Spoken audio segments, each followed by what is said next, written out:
Hello. Oh, Hello, everyone. This is Jim Sporer with ISSIP, the International Society of Service Innovation Professionals. And today I have Shaun West, one of our newest ISSIP ambassadors.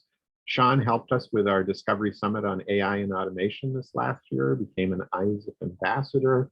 He's one of the leaders helping connect us into Switzerland's Data Innovation Alliance. So thank you, Shaun, for doing that. And I'm going to bring up just one thing to share before I ask you to introduce yourself more fully. Thank you so much for sharing this handbook for smart service design with me. It's really a wonderful creation. I know you're also doing Springer books and supervising PhD students, but Shaun, over to you. Please introduce yourself and tell us about this handbook and other things you'd like to tell us about. Thanks very much. That handbook came out of a really exciting, complicated, fun, stressful project funded by the Swiss government with 10 different partners in it. Why did we do it? I think it came out of the Swiss Data Alliance, and people wanted to know what we could do with digital twins, and we read some work on digital twins, and I said pretty clearly, this is all about application and trying to link things up and looking at it from different perspectives. And for me, it was fun to put together, but we had COVID at the same time. So you can imagine you're halfway through the project and then suddenly COVID happens.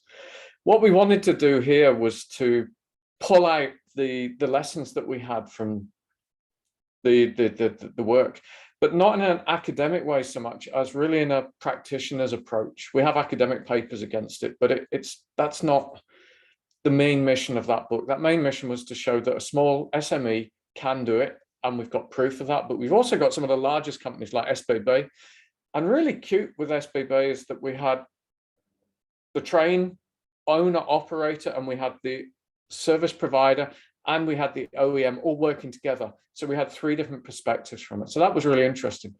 So why have I got so many perspectives? I've worked for different organizations before coming back to university 8 years ago now.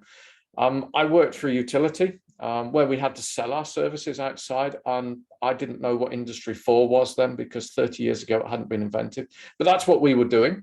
And we went to the US to do it, and we started to make money by changing the revenue models for upgrades.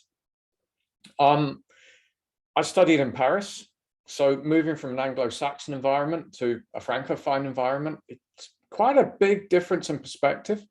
I moved to Paris to GE Energy, to Milano with GE Energy Services, where you're the OEM, and you get a completely different perspective there. Long-term service agreements underpinned by digital technologies to make sure that we can just do the invoicing, to be honest.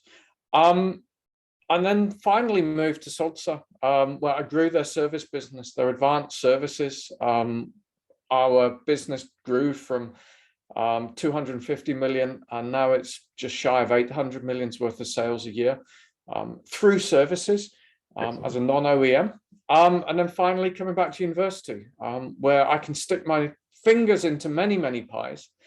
And it's really interesting developing what I would call smart services with small, very small micro firms, right the way through to large companies like Airbus or Ricoh. And each time you learn something and you take something new away with you and a new insight. And again, that comes down to why we've been writing, is to try and get some of these insights down to share some of what we think is the best practice and to learn more by engaging with others.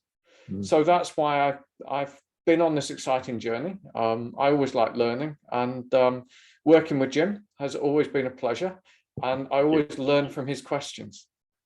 And let me just say that what I really like so much in what you're doing, Shaun, and I think you do it better than really about anybody I've ever met, is you get that balance between academia and industry so perfectly. And as you mentioned, in your handbook, you not only work with the giant big companies, you also show us that small companies can start engaging in AI and digital twins and service science and service design and service innovation in fantastic ways. So I know you're busy producing the next generation of grad students who are really truly transdisciplinary.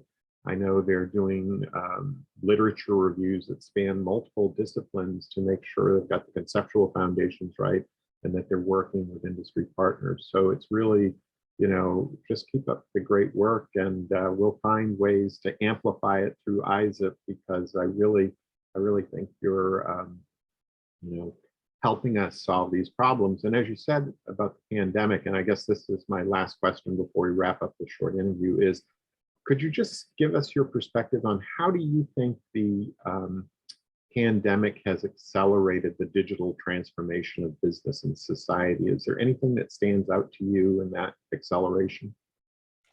Yeah, COVID was terrible, but for delivering remote services, it's been fantastic. I've seen a lot of changes in field service. My Swiss Army knife, my phone, has become a new tool, and I've seen a lot of co-working now. And I think it gets around a lot of the problems that we had before of, oh, it's too difficult, oh, IT security. We just had to do it, and we found ways to do it. And that's from very, very conservative equipment manufacturing firms in very sensitive areas to much more mundane ones. And I hope that we keep that up. The transformation that I've seen has been amazing. And the adaptation of people to new technologies in that time has been fantastic. I'm just going to put a plug in there, though. We do have a paper on that topic that we published just over Christmas and New Year.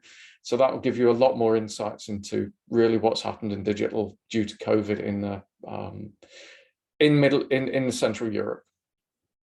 Thank you. Thank you, Shaun West, and we'll wrap it there. Thank you again.